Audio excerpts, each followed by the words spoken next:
could join us for this afternoon to celebrate moving to this new space. I'd like to take a few minutes to introduce myself and set a bit of context for the session. Might help if I grab my glasses. Understandable. Got to be able to see.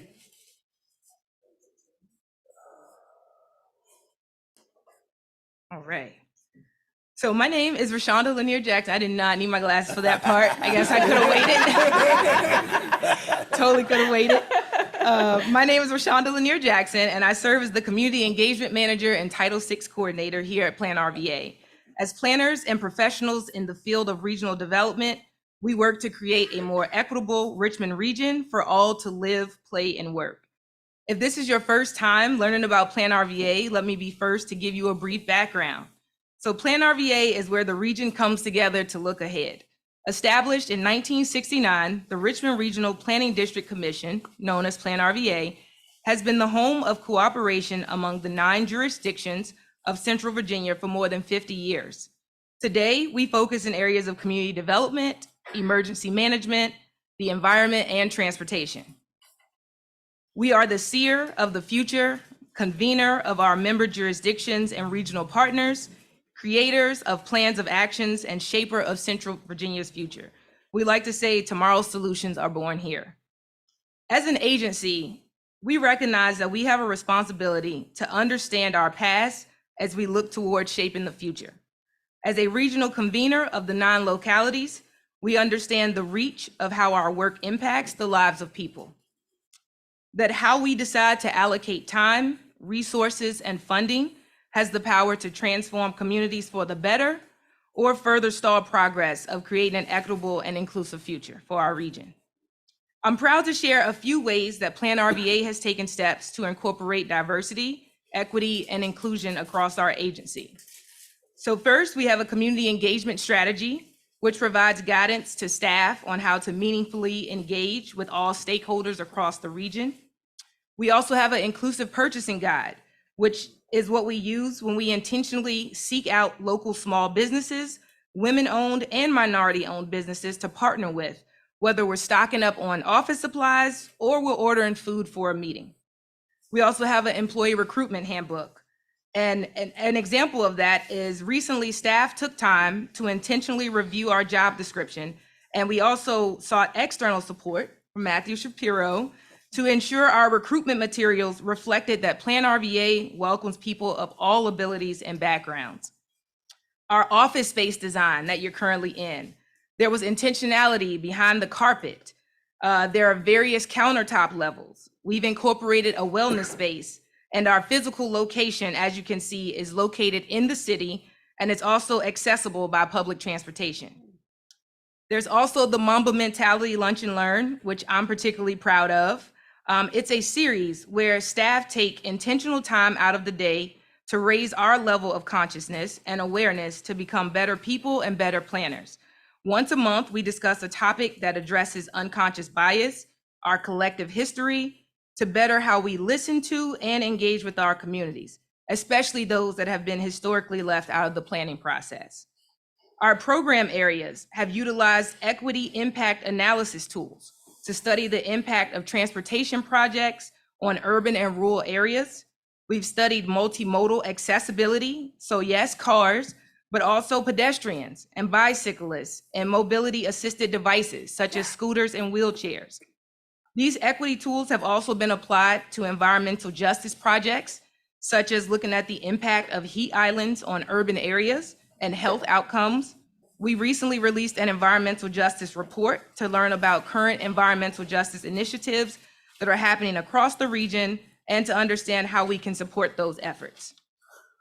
These are just a few examples of what we've done internally and externally to incorporate principles of diversity and inclusion into our organization. Our panel today will share their why and how they have developed principles of inclusion in their organizations and community. Thank you again for being here. We hope that you will walk away with how you can move this work forward within your circles of influence. Thank you. And I'll turn it over to you, Moses. Okay, so can everybody hear me okay? Good. Okay, so I'm Moses Foster, and I'm going to be the moderator today. And We've got a great panel. We're going to get the opportunity to get their perspectives and insights on inclusion. Also see a lot of familiar faces in the audience, so it's great to have you here today. So what I want to do is just give you a little bit of a background on who I am and what I do. I want to have the panelists introduce themselves. I want to talk about why inclusion is important to me and you know, the work that I do, and then ask them a series of questions. And then I want it to obviously be interactive. So as you formulate questions or you have thoughts, please feel free to raise your hand and ask those questions. And I'm sure the panelists would be happy to take those questions as well. So as I mentioned, I'm Moses Foster. I run an agency, a marketing agency in town called West Cary Group. One of the things I think that it's really important to, we have about almost 100 people at West Cary Group, about 65 in Richmond and another 25 to 30, 35 out of town. Richmond is kind of our hub, right? And so one of the great things I think about my team is that they care as much about the community and the impact that we can have in the community as they do about the work that we do. And anytime, unlike a lot of marketing and advertising agencies where, you know, you're always trying to pitch Nike or Coca-Cola or one of the big brands or whatever, I think my group loves working on things that impact the community. So we work with economic development in a lot of the jurisdictions. They allow us to do that. One of our clients is here today. We work we work with the airport, and we work with Plan RVA. We work with a lot of organizations in the region, in addition to, you know, some of the private sector work that we do as well. So I've had the opportunity to actually get a lot of perspectives and insights about the region. So I'm going to let the rest of the panel introduce themselves, and then we'll start the conversation, right? So Leah, you want to go? Can everyone hear me okay? All right, great. I'm Leah Whitehurst Gibson. I run Virginia Community Voice, which is a local nonprofit that focuses on, our mission is to equip neighbors in historically marginalized communities. We primarily work on the south side of Richmond, so neighborhoods we typically talk about from the river down to Walmsley Boulevard to kind of the city limits. Focusing on equipping them to use their voice to respond to the things that they want to see in their communities, and then to prepare institutions to respond effectively. And so when we say institutions, we mean those with the power to respond and do something about the community concerns and the things that the community wants to do. And then our mission is big. It's a big one. Our vision is big, to see a commonwealth where decisions are made equitably. And so that is our work, and we do that in a few ways. One is through community engagement here on the south side of Richmond, and then through working with institutions, everything from universities to local municipalities. Some of you I've worked with in here, and all over the country. Actually, we've trained hundreds of people all over the country on how to engage marginalized communities equitably. Awesome. Thank you. So good afternoon, everyone. So my name is Charm Bullard, and I'm Senior Advisor to the CEO at the Virginia Center for Inclusive Communities. So VCIC, as we're also called, it serves the entire state. Our mission is to achieve success through inclusion. So we work with schools, K through 12, as well as colleges. We work with different business partners, everything from large, Fortune 500 companies to small family-owned businesses. And we work with community partners, folks like Plan RVA, nonprofits, churches, synagogues, temples, government employees, you name it, we work with. And our goal, a lot of times we do professional development. We'll try to engage students and teachers in learning about diversity, inclusion, and equity. So we do any number of things. Recently, we've done a lot of consulting, and that's a lot of my work with workplaces around how to make the workplaces more equitable, more inclusive, those types of things. So excited to be here and excited to hear from all of you about your experiences and your thoughts. Thanks, Charm. Can everyone hear me okay? Mm-hmm. Cool. So good afternoon, everybody. My name is Matthew Shapiro. I'm the founder and CEO of Six Wheels Consulting. It's called Six Wheels because there are 6 wheels on my wheelchair. Nice. That would mess up the branding if there were less than 6. But I do disability and inclusion efforts really with the non-disabled community. The able-bodied community to think about how to be more inclusive to the disability community. The disability community is the only minority group that any of us can join in the blink of an eye, and it's the only minority group we're all going to eventually join as we age. So we do our work kind of in three buckets. Consulting efforts, many of you in this room are partners. It's so nice to see all of you. A bunch of public speaking, and I'm a registered lobbyist in the Virginia General Assembly. So very much looking forward to this wonderful conversation and seeing where we can take it. Okay, great. So I want to start with, inclusion is such a broad category, and I want to talk a little bit about what it means to you.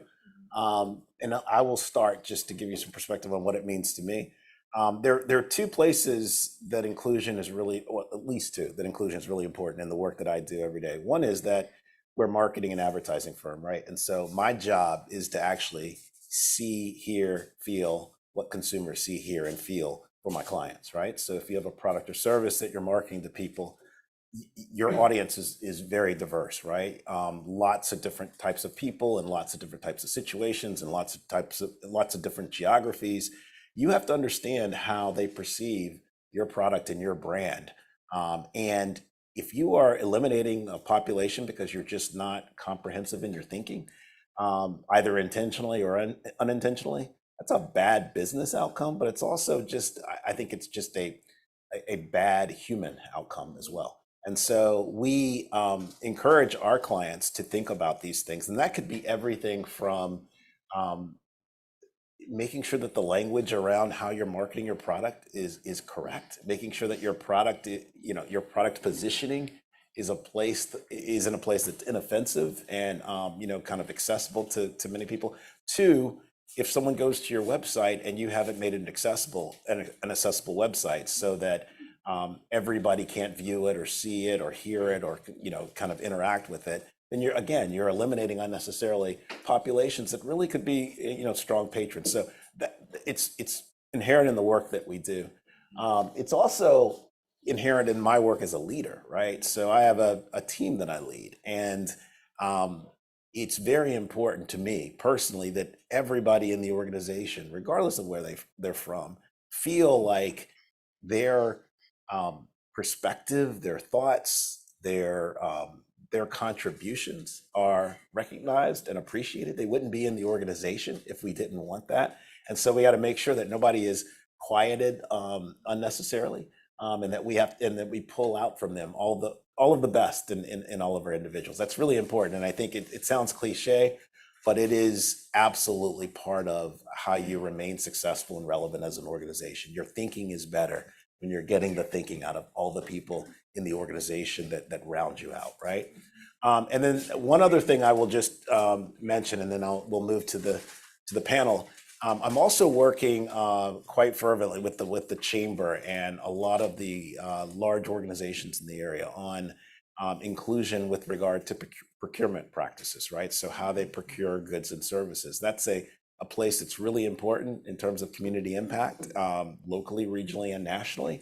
And I think that has to be an inclusive process as well. When you think about the fortunes, both good or bad, if communities are excluded, that are impacted by how companies make decisions about who they work with and who they buy with, it's really, really important. And so I think the region, which I'm really proud of, has kind of made a pact, and they said that we're going to examine how we procure goods and services, and we're going to make sure that we're thinking about it being an inclusive process. So the 5 companies, and this is hypothetical, I'm not saying that anybody does this, but the 5 companies that we've done business with for X service or Y service or Z service over the past 20 years is not necessarily going to be the company that we do business with going forward. We're going to think about our contracts and challenge some of those conventional ideas around who we're working with and why, and give opportunities to groups that may not have had those opportunities before. I think that's really, really important. I think the impact is tremendous on the region. So just a few of the reasons why inclusion is absolutely important to me. So let's change the order. Why don't we go with you first, Matthew? Sure. So inclusion is important to me, one, because it's my everyday life. I wake up every day and I see the world through a seated lens, right? And as somebody that lives in a world that, quite frankly, isn't fully inclusive and accessible to me, that is a motivator every day for my work. I would love a world one day where we don't have to worry about, are there steps to get into this space? Do they understand what accessibility really is? Does staff really understand how to engage with people with disabilities, be it somebody in a wheelchair, be it somebody who's blind or visually impaired, be it somebody who is on the autism spectrum? That is a world that I would love to see, and I think all of us would love to see. From a work standpoint, I really resonate with what Moses said, because we have to be adding disability to the DEI conversation more inherently and more directly. A lot of times when we talk about DEI, we're talking about race, gender, ethnicity, sexual orientation, and disability is starting to become more prevalent in that conversation, but I think we still have a lot more work to do. And that is really the other huge motivator for me every day in the work that I do, to really challenge that perspective on disability needing to be part of every conversation, every aspect of everything that we do. Again, because it can impact all of us in a very short period of time. Like I said, I've lived with it my entire life, but in the blink of an eye, your life can change. So what can we be doing to make sure that our world is fully inclusive and accessible in all forms, right? Our spaces, our schools, our websites. Moses, thank you for saying that, because websites are often very inaccessible to people. Every aspect needs to be thinking about disability and inclusion in all that we do. So that is definitely not only the lived experience, but the wanting to make the world a better place experience is my why, I would say. Great. Charm, you want to go next? Sure. It's interesting you brought up inclusion. I think that when I'm not careful, I use the two words diversity and inclusion interchangeably. Does anybody ever do that? Yes. The reality is they're not the same. And so I think about inclusion as being like the accepting, the respecting, and the valuing of diversity. And so I think inclusion is important because diversity is kind of like checking a box. Like you show up, somebody else shows up, boom, we got diversity, right? Woo, go us. I think inclusion takes some work. Yeah. I think we have to be really intentional about it. I think that you can get up and get dressed to go to work every day and never experience inclusion, right? When that, I think there was a wonderful intro talking about the building of this space and the thoughtfulness of it, and thinking about inclusion, right? And who's going to be in this space and what we can do to bring people together. And I think that is truly the work of inclusion. And so, I think that's what I think about inclusion. I think when it pops into my mind is that it doesn't just automatically happen, that there have to be plans in place for us to be inclusive. And that inclusion means bringing everybody to the table, that all voices can be heard, and that all lived experiences are valued. Yeah, I think I appreciate all of the perspectives. When I think about inclusion, I actually think about how it makes things better for all of us, right? Yes. So I was just talking with the panel about my 2.5-year-old who has decided that his new mission in life is to keep me from having any sleep whatsoever. And so he has been waking up at 4 in the morning for the last week and crying until we pick him up and bring him in bed with us. Which I know, I hear that, I hear it, y'all, I hear it. I'm trying really hard to fight it, really, really hard. But when I think about the kind of the ideas around inclusion, when we think about things that make things better for everyone, right? Like sliding doors when you walk into buildings, right? Sidewalk cutouts when you, right? So it's gonna be a better spot for Matthew with a wheelchair, right? But it's also gonna help me as a mom with my stroller, right? Walking out of a grocery store with a bunch of bags, or taking the stroller up, a sidewalk, right? So when we think about inclusion, if we actually do the work to do it, as Charm was talking about, to make sure that we're bringing everyone to the table and including them in the conversation, we actually make things better for everyone. We think about historically marginalized communities. I agree with you, Matthew, that the disabled community is not often in the conversation in those spaces, but when we include everyone in those conversations from every space, and we do a lot of We try really hard at Virginia Community Voice to do a lot of language justice and bringing, trying to figure out how to engage and making sure that everyone can understand what we're doing and everyone feels like they're at the table. But what we learn is that it makes it better for everyone. Everyone can engage when we are inclusive. And so I think that that's a big part of it. Can I add Please, something real please, quick? please. So, we talk about, and I talk about this all the time in my work, we talk about doing the work, right? And I think a lot of times when I do programming, people expect that I have a magic pill, right? That you listen to one of my presentations and like poof, you've done the work. That is the starting point, right? Doing the work is your organizations having people like us in your spaces to help you with that, and then you as an organization intentionally putting plans together and taking very significant time to implement inclusive strategies, right? There's not a, we watch Matthew do a presentation and that's it, right? That genuinely is a starting point. And so I would definitely challenge everyone in the room, have that starting point, but then be intentional about, all right, we have more work to do. We have to develop DEI plans. We have to be serious about it, because DEI work doesn't grow on trees, right? There is very significant work that has to go into it. We're all here to help you do that, but I sort of always say you can lead a horse to water, but you can't make them drink it, right? There's effort that you all as organization individuals need to do to make that happen.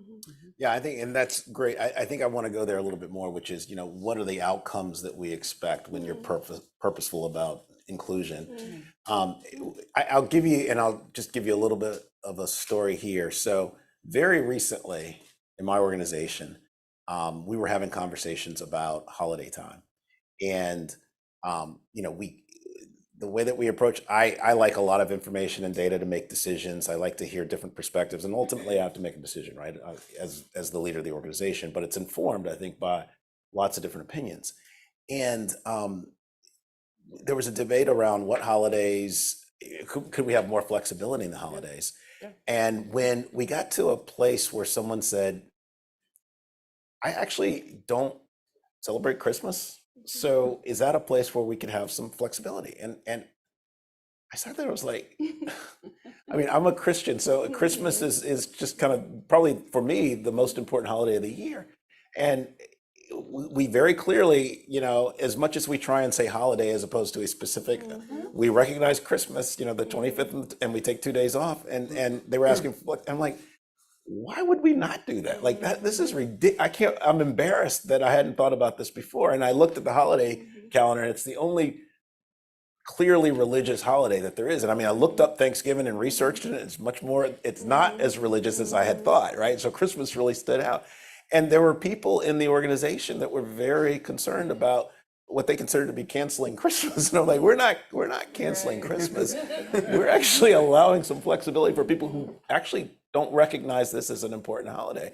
And there was, the pushback of, I just feel like this is going to be terrible and I'm like, if you want to celebrate Christmas, and by the way, I'm going to be celebrating Christmas, you can. This is not limiting your celebration. It's increasing I think, the inclusiveness of us as an organization. And I don't know how you could be opposed to that. So that's a place where, despite the fact you try and be inclusive in getting as much thought as you can, but the right answer was kind of clear to me, right? Yeah. So that's just an example, but I'm interested to hear from you guys in terms of what is purposeful engagement and inclusion? What kind of outcomes are you expecting when you're purposeful about it? Well, it's going to sound funny, but it's true. One of the outcomes is one that you just mentioned, like people's feathers might get ruffled. That's good. And we often think about like the positives, and I think there's a long list, right? Like we know, and research tells us that organizations that are more inclusive yield better outcomes financially. We know that and on and on and on. But what I want to say about that is oftentimes that loss of advantage, right, or that loss of privilege often makes people feel frustrated, and actually that's a good sign. So if we can stay right there for a moment, that frustration that loss of, wait a minute, like it was like this and you want to change it, even though that makes people feel maybe uncomfortable, it's a sign that the organization is actually doing the work around inclusion, because you are considering multiple different viewpoints. And so sometimes that change and that shift is uncomfortable, right? And there's research on that. The most diverse and inclusive organizations don't always see eye to eye. Like people do feel frustrated.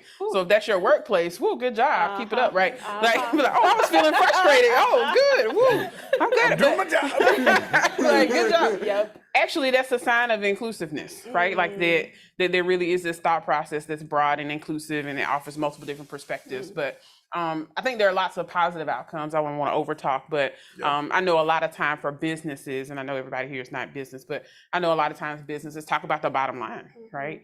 And more inclusive organizations, more diverse organizations, they make better decisions.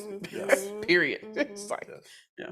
Do you want to go first? Well, I 100% agree, and I needed to hear that today, Charm, because in my organization, yeah, we do. We have a lot of like that, like, okay, we're trying to do the right thing, but it does bring some friction. It brings some rub, and the idea that that's not going to happen when you're moving toward the world as it should be, right? We talk a lot about the tension between the world as it is and the world as it should be. I say this a lot. People who know me here have heard this a lot. So the world as it is, it's like a rubber band, right? And you're pulling at that tension. And so the goal is always to take us closer to the world as it should be, right? But that tension, we don't want to break it, because then it doesn't, that's not productive, but we do want to start pulling closer. And doing that causes tension. It causes kind of that back and forth of like, how should we be doing this? Is this the right way? You know, why are you canceling Christmas? And it's like, no, we're actually bringing more inclusion into our thinking, into the way we move through the world.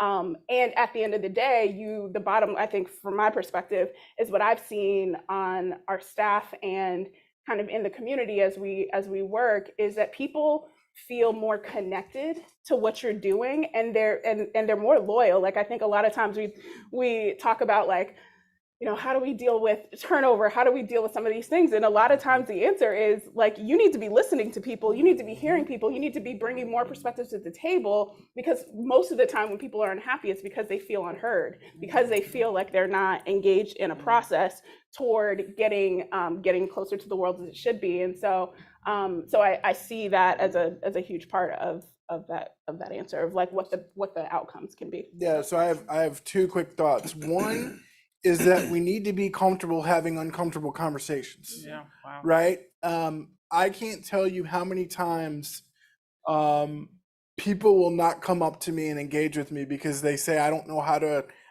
engage with somebody with a disability. Right? And I say, it's as simple as you come up to someone and you say hello and you start a conversation. Right? Like, I'm not contagious. You're not going to catch my disability by engaging with me, but I do think that we need to be more intentional about having those hard conversations, specifically around the diversity elements that's not often talked about, right? Like, race is talked about all the time. LGBTQIA+ is talked about all the time. Disability is not talked about all the time. And when it is, it's kind of in the inspiration porn angle, which says, you know, the boy walked across the stage at graduation, which, like, love those stories, definitely need those stories, but that's not all of what life is about, right? It's also about the struggles that, oh, I'm losing benefits because the government's doing X, Y, Z, or you know, the different challenges that come with life. And then the other example that I really wanted to shine a light on is, you know, making things and making our work most accessible. And what do I mean by that, right? So I know that we are all tired of Zoom, right? And Zoom meetings, and you know, we're ready to be meeting again and in physical spaces. But if I can honestly tell you, the whole era of COVID for the disability community was a godsend, right? Because the rest of the world now understood what it was like for us to participate, right? And for years, we have been asking, hey, can we work from home? Hey, can we have virtual elements in everything that we're doing? And we all got to live that. And so what I challenge everyone that I talk to all the time is, like, we can't go backwards, right? We need to always have a virtual element available in everything that we do, because we don't know who's on the other side of that camera lens, and we don't know what their circumstances are that may or may not allow them to be in a physical space. But if I can participate virtually, you better believe I would do that. But it falls on how we do things to always have accessible options available. I would also say too that, as a leader, there is a tacit assumption that I'm not insane. Like I have to hold that, I keep believing that I'm not insane now. Like even there, you're guilty of that. I'm not crazy. You're crazy. No, you're crazy. But if I'm not insane, there's this desire as a leader to get to better outcomes than I would have gotten to individually. I want the organization that I lead. I want my family. I want my kids to be better than I am as an individual, right? And that means making decisions that I wouldn't have gotten to on my own, or I might not have had the courage to get to on my own. But when you have the strength, I think, of the people around you that are voicing their lived experience, it can get you there. And I think that's a good thing. Yeah. Lived experience is incredibly key. So can you talk to me more specifically about how you engage in your different organizations with organizations in the community and businesses as well as families or however you do it? But what does it actually look like in practical application? So for me, it looks like a number of different things, right? As I mentioned, I have 3 kind of buckets in which I do my work.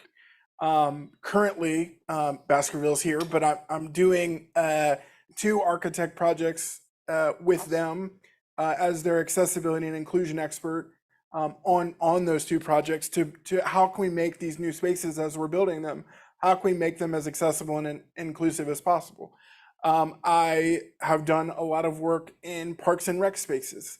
I do a ton of public speaking stuff. I'm going to be doing some speaking with inclusive communities in September, and then lobbying happens every year. But the really amazing thing about my work is that the possibilities are endless, right? I think we need accessibility and inclusion in everything that we're doing. So like people always ask me like, who are my target audiences? I have them, yes.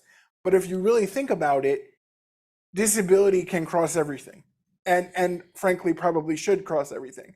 So yes, I have specific clients, but I think in order to get to that world I talked about earlier where, I don't have to worry about something is accessible, you have to touch everything. So that's the goal for me in finding specific clients, in meeting with people, is that just disability can touch anyone at any specific time. And so what can we do together as organizations to make sure we're thinking about those things? Yeah, sure. So Virginia Center for Inclusive Communities, basically we have 3 buckets. So buckets, go team. So Love we a good have bucket. a good bucket. Buckets help, right? So we do schools. So that's K through 12 as well as colleges. So with schools, particularly K through 12 on our schools team, before the pandemic, thank you for that reference, Yes. they went into schools and did a lot of assemblies with young people. So for K through 12, that also includes a lot of teacher professional development.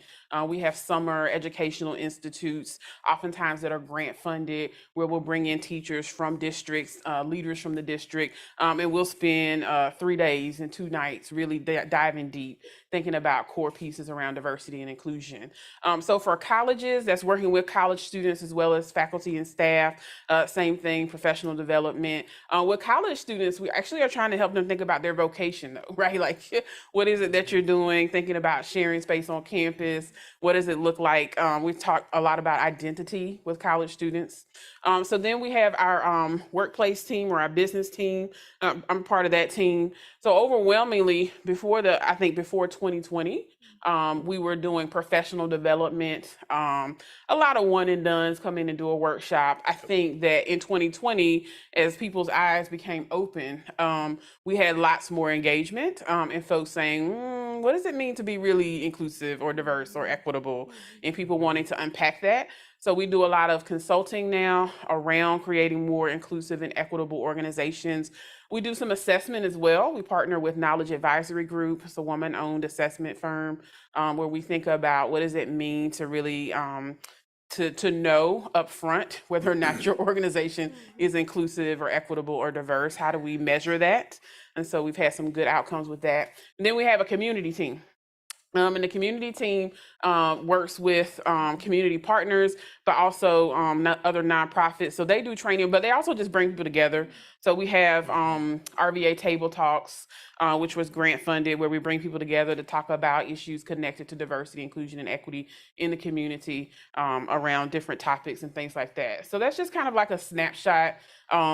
We have a conference coming up in September, shameless plug.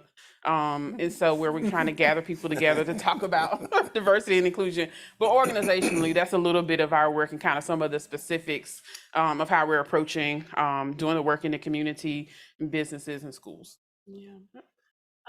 So the couple of buckets, again, back to the buckets. Is it 3? Yeah, it's not 3. Darn it. It's a good analogy. But it is good. Is kind of our work is kind of 2-pronged, or I'll change it to prongs instead of buckets, but 2 buckets or prongs. The first one, as I kind of said in our mission statement, is equipping neighbors in historically marginalized communities to realize their vision for their neighborhoods. And so that first kind of bucket or prong is specifically working on community engagement spaces on the South Side, right? So where we've been working with neighbors across, again, from the river down to Walmsley Boulevard for the last six years, doing kind of traditional community organizing, understanding what they need and want, learning from them, hearing from them, having them, making sure that their voice is heard, and then bringing that voice into places where, again, back to the institutions to preparing them to respond effectively, bringing that voice into a space where they can be heard, right? Because what we know about communities that have been historically left out of these conversations is that it takes some work to make sure it's not that they don't have power, it's not that they don't have voice, it's making sure that they can collectively come together and use that voice to honestly push institutions to hear them, because you have to sometimes fight for that seat at the table. And so then on the other side of our work, on our coaching and training side, that's kind of the other prong. So the one side, the one bucket is kind of intentional community organizing on the South Side of Richmond. And then the other bucket is helping institutions. So when we say institutions, again, we mean those who have the power to do something about the voice of the community. We do coaching and training with them, to Matthew's point earlier, that like the initial kind of, oh, we did a training, we did something to have somebody come in and speak, and this is great, now we're all ready, is not enough. So we spend a good 6 to 9 months, sometimes a year, with institutions working on we do an assessment to kind of see where they are, coming out of the gate, and then we come up with improvement goals for the institution to say, okay, hey, these are the places where you can actually change, because that work is so deep. Yeah. The work of changing our perspectives, changing the way that we have historically done things. And one of the questions we always ask in our training and coaching work is like, think about how old your institution is. Think about how old the place that you work, the place that you are engaging. Think about how old it is, right? And oftentimes, if you're talking about, districts, right? So the city of Richmond or Henrico County, right? If we're talking about really old institutions that have thought about things from that perspective, and our foundational documents, our foundational engagement, that is all, 200 years old. Well, now let's think about 200 years ago, the way that things were happening then, right? Like, let's think about the way that we were engaging then. And so we have to really shift. It takes deep work to shift our mindset from the ways that things have been done to the way that they should be done. Again, the world as it is and the world as it should be. Let's pull ourselves closer to the world as it should be.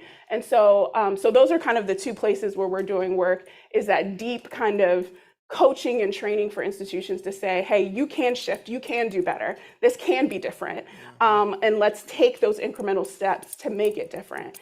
and then the intentional work with the community. And the hope is that as we do this coaching and training work with institutions, that when the community's voice needs that institution to respond, they're ready because they've done that deep work, because they're moving in that direction. And that's long work, right? Which is why we know that our vision is not going to be met in a commonwealth where you know, decisions are made equitably. That's probably not going to happen in my lifetime, but we're going to try and make it a little bit better while we're here, right? And try and move us closer to that. I'm really interested in what it looks like when you move from compliance to material change, right? When you take someone through this progression, ultimately, hopefully to an evolution of where they're going through the motions, right? My boss said I needed to, you know, get some training. So I'm getting some training. I'm sitting here, you know, you're talking, blah, blah, blah. It's like the Charlie Brown, versus, oh my gosh, I never thought about it like that. Like, tell me what it looks like when there's that epiphany moment, when you really break through. Please. It's so funny that you mentioned that, right? Because one of the things I talk about in my work, and Charm, you've probably heard me mention this, is this idea of inclusion above compliance, right? Because specifically from an accessibility standpoint, something can be compliant by the standard of the ADA, the Americans with Disabilities Act, our founding document for our civil rights as disabled people, but it's not inclusive, right? And the perfect example, kind of, and I was fortunate enough to do an assessment of this space with Plan RVA, and it's thinking about, you know, do we have, are all of our desks standing desks, so that if there's a wheelchair user, they can push a button, raise the desk, and they can get under the table? Is the rug sort of a people? I always bring up rugs when I'm doing my consulting work with construction, because if there's a pattern in the rug, I use the example of like hotels all the time. In the hallway, if you're going down the hallway and you're a wheelchair user or you're using a mobility aid, and there's like a pattern on the floor, you're getting pulled in the direction of the pattern on the floor. And so you have to be very intentional about the carpeting that you use, so it's like a flat surface, and you're not dealing with having to constantly readjust. And so, you know, again, we need to make sure things are inclusive so that everyone can engage in those spaces. There's so much more to it. But when you said that, I was like, oh yeah, my talking point. Because it's really, like, that is really important, right? We can talk about it, but then to implement it and to actually do it and be intentional about it is where the rubber meets the road. Can you give me an example? Like, so isn't it like your example of, you got to think about how you do your carpet, which I just never thought of. You got to think about how you see the shift in thinking with people? Do you see that moment where they go, I never thought about that, but I totally get it? You know, It's happening right now. Yeah, I didn't go check the carpet. you know, like I try, right? And one of the other big things that I think about is like layout of spaces, right? And when I was coming in this morning, Martha looked at me and goes, sorry, we're not perfect this morning, because she was just messing with me, but I said, I'll make it work. But when we think about how we lay out spaces, when we think about how we lay out conference rooms, right? Typically in a conference room, we have a long table, right? And if you think about it, a person with a disability would have to sit at the end of the table because that's the only space that works for them. Well, how inclusive is that if the rest of the group's on the other end of the table? So that person feels segregated from the rest of that conversation. And so why not put that table at an angle, right? So that a person with a disability can get up to the side of the table, and then they can feel included in that conversation in that conference space. So again, how we're laying out furniture, how we're thinking about layout of spaces. Don't put a chair in front of an automatic door button. Don't put a plant in front of an elevator button, because yes, we think that looks great, like beauty wise, but it doesn't make that accessible because I can't get to the elevator button. So like, it's not hard things to do. Yes, you have to think about compliance, but if you do some of those things that really all it takes is moving stuff around, then you're that much better off. Other epiphany Yeah, moments? like, go ahead. Yeah, I or think so. The epiphany is that now I'm legit gonna be starting looking at carpets. 100%. So like, is it? You're welcome. Yeah. Blowing So my the, mind. I the love this. epiphany is that when we can start, when we learn a concept, Yep. an idea, when we have nuggets of wisdom that are shared, and we start applying it across the board, right? So like, so that's the epiphany. Yeah. Right. The best example I have of that is this Glenn Harris, who is the director of Race Forward. It's a nonprofit. They think about racial equity. Before he did that, before he was like leading race equity, he's like, we tease him and say he's like sideways famous, like big time famous now. He worked for the city of Seattle doing equity work, and so his goal was to consult with city departments. So he gets together with elected officials in the city of Seattle, and they're doing the walk. They do it in Richmond too. They walk around neighborhoods and communities. Or roll. Yeah, or roll. Thank you, thank you. Or roll. Thank you. You're welcome. And they get to this one neighborhood, and their street lights are out, and they recognize, oh, it's odd because in these other neighborhoods maybe there's one out, but in this neighborhood, like the majority of the street lights are out, and this feels, unacceptable. So somebody says, let's put in a work request to one of the employees. And Glenn Harris says, like, at that point, if they had not have been talking about equity and racial equity, that probably would have been the end of the conversation, Yep. right? Like nobody else would have said anything else, right? But because they had been talking about equity and racial equity, they started asking questions. And they realized this is an impoverished neighborhood. This neighborhood has lots of people of color. This neighborhood has lots of people who are immigrants, and so on and so forth. So then they asked, like, why would someone not want the street lights fixed? Why would they not call? Because it's a complaint-based system. Why would you not call, or why would you not get online to make this correction in your own neighborhood? And then people came up with all kinds of stuff. Language access, Yup. access to the internet, Yup. not trusting the system that's in place, right? Think about your immigrant status, not wanting to bring attention to that, so on and so forth. And then finally, one dude in the back is like, you know what? Light bulbs have expiration dates. Everybody's like, wow, they do? Whoa, cutting edge. No, not really, but that's what it felt like in a moment, right? Yeah. And they decided we need to change the whole system. Yeah. The whole system lacks equity. It shouldn't be a complaint-based system. It should be based on the expiration date. And that's what they did. Long story short, what Glenn Harris says, and what I appreciate about this and this example is, if you can make streetlights an equity issue, you can make anything an equity issue. It's about understanding how to consider the framework and applying it, right? So if I can take this information I'm learning about carpets, by the way, I need to learn more. Go for it. And I'm here. Thank you. And apply that to my work with other clients, right? And then connect them to Matthew, right? And call and say, we need some consulting and so on and so forth. Then I'm doing my part, you know what I'm saying? So it's about putting the pieces together, right? So on and so forth. I love that. I think I have two kind of examples that come to mind for the communities that I've been working with for the last several years. One is several neighbors on the south side. There's developments everywhere. There's one development in the Oak Grove and Belmead neighborhood where it was, I think, like 4 townhouses or something like that.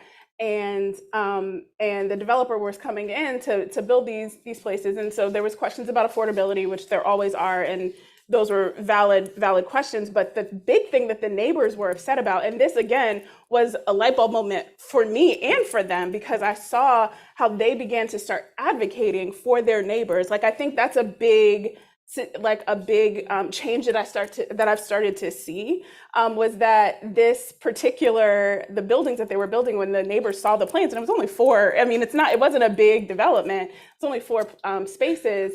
When they saw the plans, they were like, wait, there's only one exit, like you're only going to get out of the house in one way, right? There was only one way, and it was in the kitchen, right? Where, when we know most fires start in the kitchen, right? So if someone was a wheelchair user, or if someone had some cane, or was an elderly person that was would have a hard time there was no way for them to get outside aside from the windows, right? And so the neighbors, they were more upset about that than they were about the affordability and all of that, which they were upset about those things. But it was about like, hey, how are we as a community going to stand together to fight this issue? Now, at the end of the day, they lost the issue. They went to city council, they went and fought against it and tried to stand up for their neighbors, and they ultimately lost the fight. What I see is a light bulb moment is the neighbors kind of seeing those spaces and saying, hey, we need to stand together and band together to fight for these kinds of things.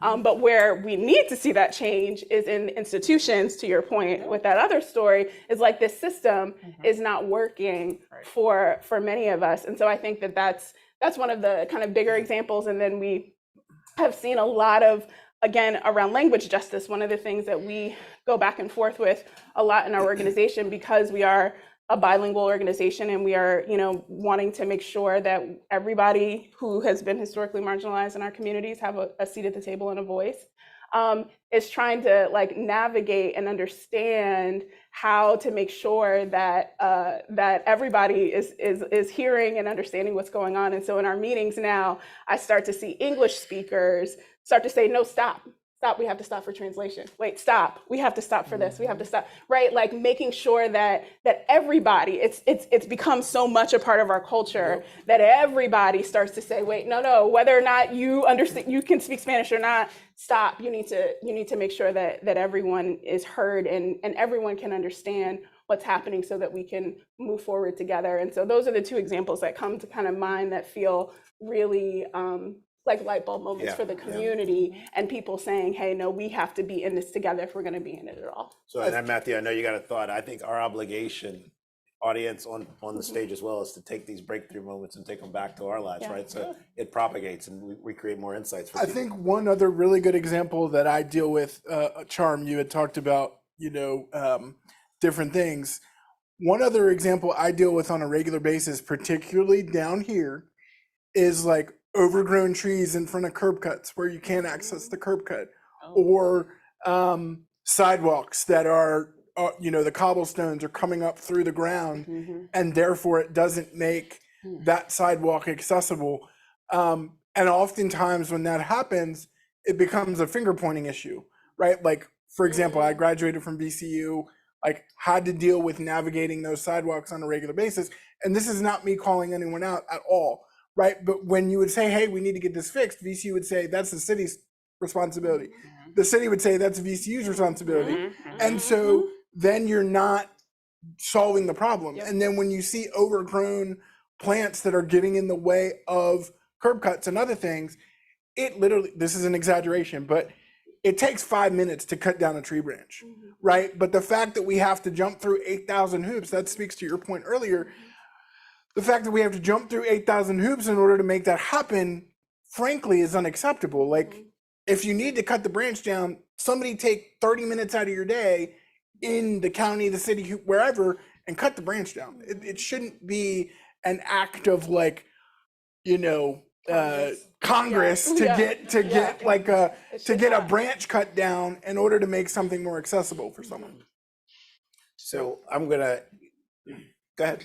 So I'm Matthew's mom, and I wanted to do like just Oh, Lord. yesterday we had a breakthrough inclusion moment because we put in bookshelves in his room, and it covered up the light switch. Wasn't my idea, it was hers. And so we've been forever trying to find an electrician, a cost-effective electrician, to come and switch the switch plate from one side of the wall to the other side of the wall. So I was talking to that with a friend the other day, and she said, why don't you just get motion sensitive light? I thought, well, that would do it. And then I get here, Matthew and I get talking, he goes, Mom, just get a smart bulb.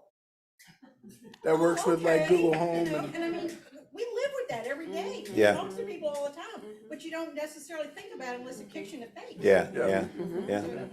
Yeah. Final question, real quick, and then we'll turn to the audience. What's the thing you're most proud of in your career so far? Most proud of? For me, it was the time I had an employee that bought a house because of the job that she had at the company that I started. That was a moment where I was like, wow. That's awesome. Wow. It's nice. I would say when I got my first paycheck, I know that's as my own organization, right? That had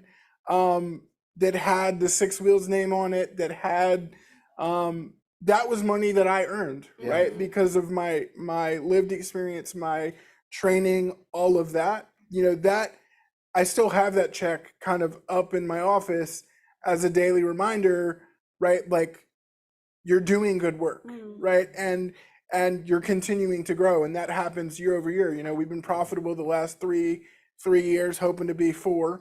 But yeah, I look at that every day and think about how far I've come and all the impact I've been able to make. That's awesome. Awesome.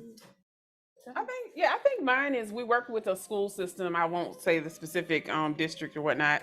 And they were having some challenges. One of the challenges was around the school's name. And so we engaged the community in this really thoughtful plan. And everybody came, people who were for the name, not for the name. And we really were inclusive, right? We really tried to hear from everybody about their thoughts. Ultimately, the name of the school changed.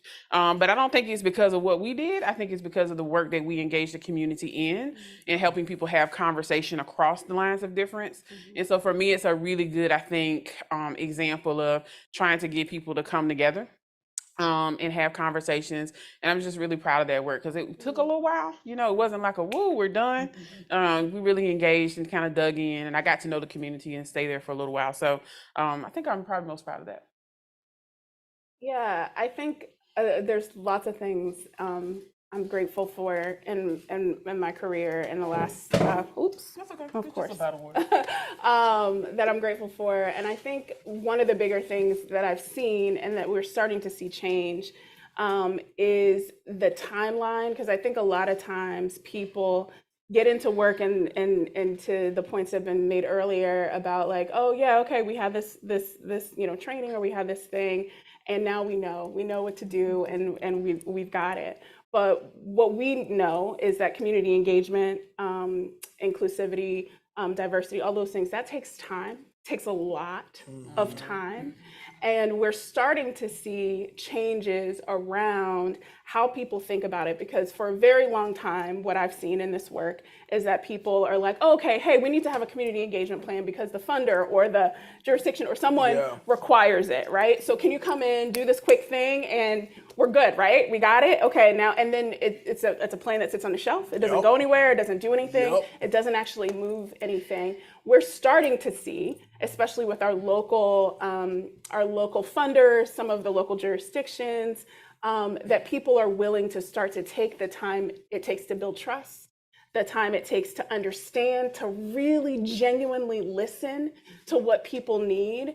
And that feels like a product of the work in my small part of the world that we've done to move the conversation forward. Is like, this is about trust. And, to Charm's point earlier about communities that have been historically marginalized, they're afraid. They don't trust the system. They don't believe that the systems are going to change. They don't believe, we don't believe that things are going to be different. But when we start to see that incremental change, and we start to see that people are saying, hey, we want to prioritize this, we want to actually give the time to it that it deserves, that is always a moment of pride and excitement for me, because it feels like the work that we're doing is starting to matter. Those are fantastic answers. I want to give you a hand now. Let's give them a hand now, even though we're going to take questions. That probably won't be your last ovation, but that was a great panel. So let's open up to the floor for questions. Yes, Dr. Casey. Hi, Joe Casey with Chesterfield County. First off, perfect panel. It reminds me, I was at a restaurant and I have a gluten friend of mine. I took him to a pizza parlor, which can you can eat pizza when you're celiac or gluten avoidance. But there was a sign saying, if cauliflower can be pizza, you can be anything. I had to agree with that. I just have a statement to make, but I really appreciate your response to it. One, I might have been one of your first paychecks there. You were. You were. Thank you. And I will tell you, the lens of what someone like that can bring. We all know about LEED certified this or ADA Act that, but what Matthew brings is a behavior mindset, not just in the physical attributes of the facility, but then to not just the way other customers are treated, but more importantly, the staff that then treats those customers. And I still look at your report periodically as a reminder that what we see through our own lens and our own abilities is not what somebody else is seeing. So I applaud you. Thank you. And I applaud your partner. Oh, she's gone already. She's gone. I guess I'm stuck here. Oh, there she is. Hi, Just Mom. went to the bathroom. Mrs. Shapiro. Came back from the bathroom. Get a plug. I guess my point is two factors. One is the business of being inclusive is a business now. I was just at Wall Street getting our bonds rated. And this region has high bond ratings. We're AAA. That's all great for low interest rates. But they're asking harder questions. Sorry, but I was talking loud enough. They're asking harder questions about environmental social governance. ESG is the terminology. And that's what making businesses want to come here. You need to have a high ESG rating, which inclusivity is one of the factors under the social category. They're asking hard questions on Wall Street. We're asking hard questions of ourselves in the county, this region is. We are becoming a destination because just by chance, we didn't even know what the categories and criteria were, but by default, we got the highest rating, and this region has actually scored very well. So there's a business to that, and the more that we understand the business of it, that it is important, then it complements what we should have naturally been doing all along. The last thing about inclusivity is it's just important is everybody has an issue. Everybody knows somebody with an issue. We're facing a mental health crisis. We're facing addictive recovery crises. We're facing, immigrants that are leaving countries that fear government, so they don't even know how to engage. Whereas you've mentioned, they don't know how to, even approach us. So we got to combat all of those things individually and collectively, region, business, locality, and again, as many people, in empowering the people, because they're the top of our org charts, at least for local government. We had a recovery high school with 26 students last week getting a diploma they're addicts. They know they may be addicts or have addictive behaviors the rest of their life, but they had a peer support system. They were taken out of their schools and graduated with a high school diploma. They would have never graduated high school before. They would have been a statistic. We train our inmates in our jail with peer recovery support specialists to help out a fellow addict, not only when they're in jail, but to be employable as a peer recovery report specialist. We have a My Chesterfield Academy, which involves every immigrant that comes into Chesterfield an opportunity to learn about how to engage with local government, how to trust a 911 phone call. So I just opened that up, and I could go on and on. I don't want to consume other people's questions, but if you have any reactions or thoughts to any or all of that, I greatly appreciate it. Thank you. Thank you. Any reaction? My reaction would be great work. Keep it up. We need to keep doing all of that. I think all of that is incredibly important. Yeah. Other questions? Yes, ma'am. Hi, I'm Mary Errett with VPM, Virginia's Home for Public Media. And I'm always interested in organizations, their next priority. What is that one next thing that you're working on that you want us to know about and how we can help? That's an interesting question.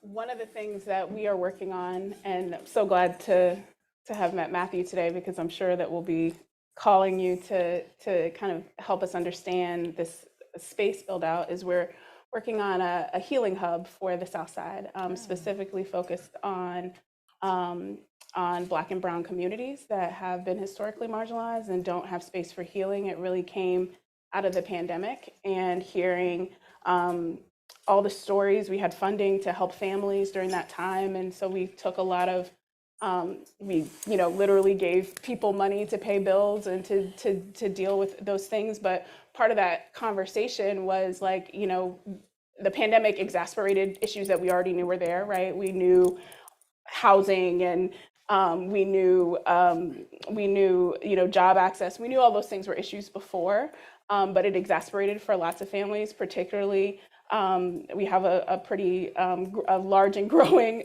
staff that are engaging with the Spanish-speaking and immigrant community on purpose and trying to work really hard to navigate that. And we saw just the pain that our neighbors were going through, and so we felt like the time was right to try and start talking about how we could create a space for healing that would encompass healing of the mind, the body, the spirit, all of these different places, but also be a place where people can actually just get services, get a lot of, we've seen a lot in the city that there are not in particular, like there's not enough services, especially in Spanish, and people being able to engage in that space. And so we're working to do that, and that, you know, places where people feel actually like they can heal, like they can go and heal, and our communities need that healing. And so we're working on that for South Richmond, and trying to, we've just had a meeting actually here last week. Thank you, thanks Plan RVA for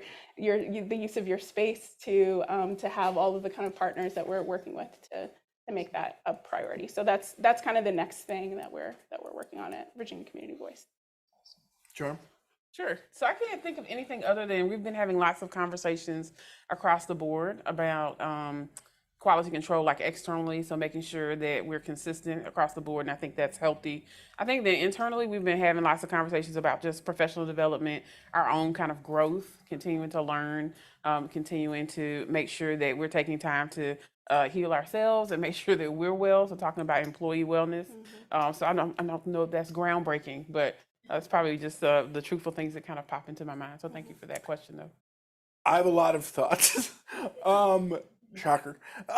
So there's a lot of spaces that really could do more to think about inclusion and accessibility, specifically from the disability standpoint.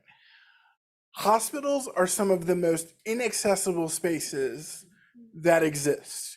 And that's ironic, right? Because you're supposed to go there to be taken care of, to be healed, to be made better.